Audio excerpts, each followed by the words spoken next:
out of the way right now. I have gray hairs, so if there's sparkly light things in the part of my hair, I don't want to hear about it, and you'll understand why I always wear my hair back in all my videos. What's up, guys? It's Renae. Welcome to my channel, or welcome back to my channel. Today I want to give you guys some actual writerly advice. I know that that's hard to come by on my channel and that's honestly because I feel like I'm not qualified to give you any writerly advice.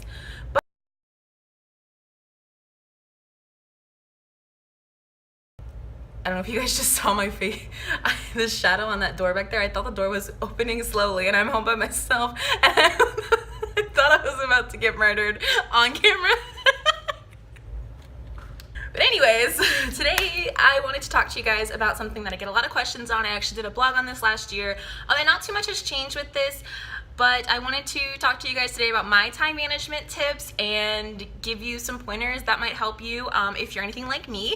And I like to refer to myself as type A in the streets, goldfish in the sheets. And what I mean by that is I am very type A and I love to make plans and lists and everything like that because I have no memory whatsoever.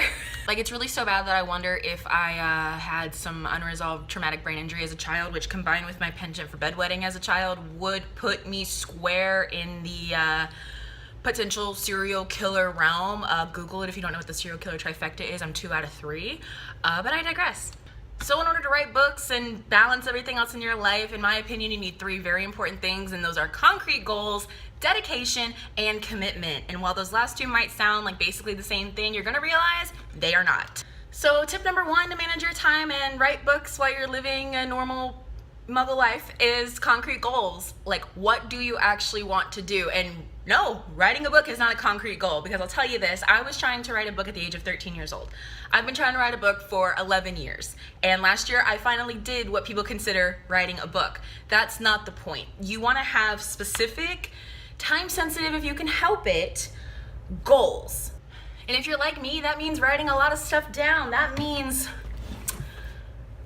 having notebooks to put your goals in, and it means the notes app in your phone is probably taking up the most storage, besides like screenshots of things that you want to do or screenshots of your notes in your notebooks. So it's important that you find out what works for you in terms of setting goals and stick to that. I would love to be a type B, go with the flow. Like, I know what I need to do when I need to do it, no big deal. But the reality is I need to write things down. I need to set small, specific, time-sensitive goals for myself in order to accomplish anything, because I have no memory. 2 huge things I like to use to keep track of my goals in a very tangible way, besides this stack of notebooks, is a planner and a goal sheet. Now, I used to have a goal board, which was just like a picture frame that I wrote on dry erase, like April goals. But as I kind of shifted in my writing journey, I realized I needed to do more quarterly goals. So now I just do a quarterly goal sheet that I attach to a cork board, and I'll show you guys that right now. So this is what my board looks like. This is a drawing of the Haunted Mansion, because I'm that bitch. These are my quarter 1 goals, so from January to March. I'm filming this in March, so I haven't done my next quarter yet. But it's pretty simple stuff. I wanted to, finish the edits for my 3rd book in the Thistlewolf trilogy. I wanted to get, I haven't updated it for this video. Also because the beta reader process for Accidental Evils isn't going as planned, but that's a whole nother story. That's not worth the video.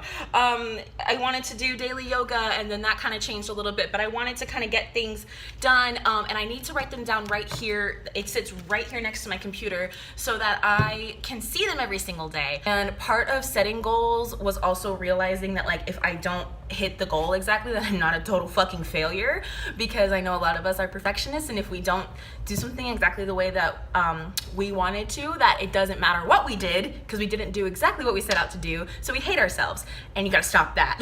Like, real talk, if you're in the business of wanting to write a book at all, perfectionism is gonna kill you. It's gonna put you in your grave. It's gonna give you heart palpitations. I do have a left eye underlid twitch that came about around the time I started publishing Civil Blood, because I was so focused on perfection that I forgot to just like enjoy what was happening to me. So don't do that. The second thing I want to talk about is my planner. Now, I tried planner after planner after planner. My whole entire life in school in Florida, you get an agenda. So from a young age, they were teaching us how to use planners, but I never liked them, except this one. And I got one similar to this last year. These are from TF Publishing. I'm trying to make sure there's nothing embarrassing on here. Okay. I got this one from TF Publishing. I've posted a picture of it in my Instagram feed before. TF Publishing, you can find them on Amazon. They are amazing planners. It has everything I need. Like, I want a daily, tracker, but then I also want like weekly goals. I want a place to put notes. I want a checklist. I want a habit tracker. I want all that kind of stuff. And then I color code them because my boyfriend bought me some nice color coded pens, and also I'm annoying. So like, for example, this has changed because, as you'll find out in a future video, I've had to totally revamp Blood from a Stone. But my goals for Blood from a Stone for this week were to finish these 3 chapters, and they're in orange. As you can see, orange is my writing stuff. This is purple. Purple is my YouTube stuff. So I wanted to this week edit all the April videos. I put a video up on Wednesday. Light blue is like wellness. This is my meal prep for the week. Dark blue is like my habits, so like all the habits that I track on my habit tracker. And then money, I don't have anything for money because I don't get paid this week. And personal, so like I'm going thrifting with my mom on Saturday, so I write that in red. This just helps me to kind of separate out things in categories of what they're about in my life, because if something's taking up more time, like if I'm on a deadline for writing, obviously, I'm gonna look for the orange quicker. If I know I need to pay my bills, I'm gonna look for the green quicker. If I, know that it's the last weekend of March and I need to film my April videos like it is right now, then I'll, focus on the purple. So it's all really dependent on you, but that helps me pace out when things are going to happen for me. And that is, if you're not type A, this and the goal board is like the thing that I would recommend, because it's so easy to let things fall by the wayside when you don't have them written down, if you don't have them planned out, and it's not for everybody, but it's something I would really recommend to just get stuff out of your head and get it more like focused. I mean, even my boyfriend, who's like super type B, bought a planner this year. This is the year we're getting our shit together, everybody. 2019 is the year we get planners. Again, the most important parts of that is that your goals are concrete, specific, and time sensitive, because you have to hold yourself accountable. The planner and the goal sheet is not gonna work if you don't hold yourself accountable. It's just not. The second thing is dedication, and I'm about to get a little ranty, so I'll just get a little ranty. Now, if you ask me what I do for a living, I will say that I'm an author. I'm a published author. That's what I do for a living. Do I make my living off of it? No. Do I treat it like a job? Yes. I make my living working as a receptionist at a home health company, but that's not my job. That's not what I do to me. You know what I mean? Like, at the time of this video, I have not yet received any royalty payments for Civil Blood. So I have not made a dime off Civil Blood that I know of at this time.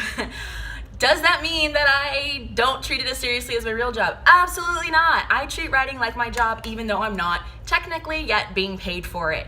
And that is something super important. I'm gonna say it again. I treat writing like my job, even though I don't get paid for it. If you wanna ever get paid for it, you gotta act like you already do. You've gotta work hard. You have got to do it, and you can't get discouraged. That's what I'm saying. This perfectionism thing that we all have, because I know a lot of us have it, doesn't fucking work for this industry. You're gonna wait so long to finally get a break. You're gonna get rejection after rejection after rejection. You have to decide if you want it more than the rejections hurt. You have to decide if that final payoff is gonna be worth all the hard work, the rejection, the late nights, you're working a second job and not getting paid. I'm telling you, like, that's how you have to treat it. And I can't tell you it always pays off, but I can tell you, like, if you became a writer to make money anyways, then you need to find something else to do, because the reason you should be writing is, I mean, it's great to get paid for your art. That would be amazing if we could all make livings off of our art.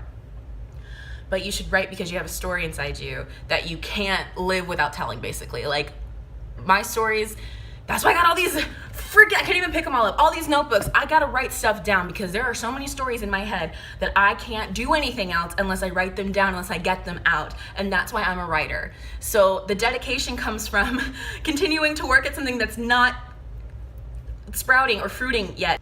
And just so you know, I hate when people act holier than thou, so let me tell you, I wasn't always this way at all.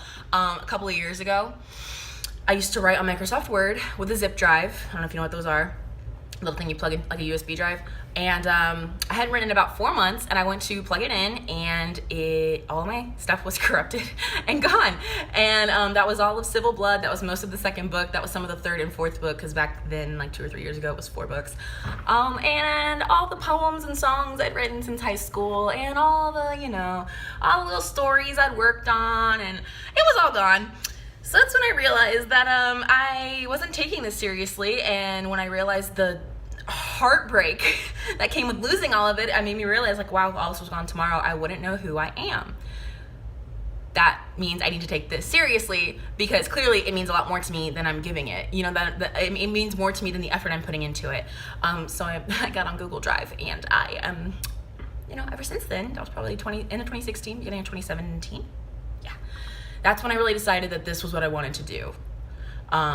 And sometimes it takes a big giant crack in the foundation of your life for you to realize that you're on the wrong path and that you needed to realign. So don't let it come to that. Just continue doing what you're doing. Work as hard as you can.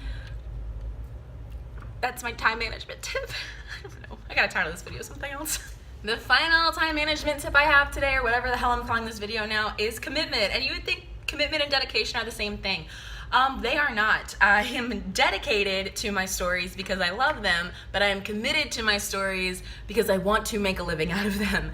So I wake up 2 hours before I have to be at work every day. I work out at 5:30 in the morning, and then I write for an hour every morning after I get ready for work. When I was on deadline for my editor for Civil Blood or during NaNoWriMo, I bring an iPad and a wireless keyboard to work, and on my lunch break, I write. And then I come home and I walk my dog and I eat dinner, and then by usually like 6:30, my ass is in the chair writing. Are there YouTube K-holes? Yeah. Do I always write, 3,000 words a day? Hell no. Do I get distracted? Absolutely. But do I sit my ass mostly on the couch, let's be real, and write every single day? I really try. And here's the other thing that's gonna suck. I say no all the time. No, I don't want to go out. No, I haven't seen that new show. I haven't seen most shows. I tend to watch Keeping Up with the Kardashians if I watch any TV. No, I don't want to go to that concert. No, I will not day drink by the pool with you, but sometimes I will because day drinking is my favorite sport. No, I can't, stay late. No, I can't get lunch with you. No, I can't. No, I can't. No, I can't. Because I'm busy. I'm trying to build an empire. I have 2 jobs. I'm trying to get shit done. You have to say no. Don't say no so much to become a recluse, because that's what happened to me in 2018, and I was V depressed. So maybe don't say no as much as I did, but I was trying to get a book published, to be fair. So it's like, sometimes it's okay. Like right now I'm taking a little bit of a break. I'm actually dressed like this because I am going out tonight because I'm trying to work on balance in 2019. But if you need help, if you're not balanced because you're going out too much or doing too much or watching too much TV, this is a great tip for you. Commitment means committing to your writing, to your stories, to your time that you have to work.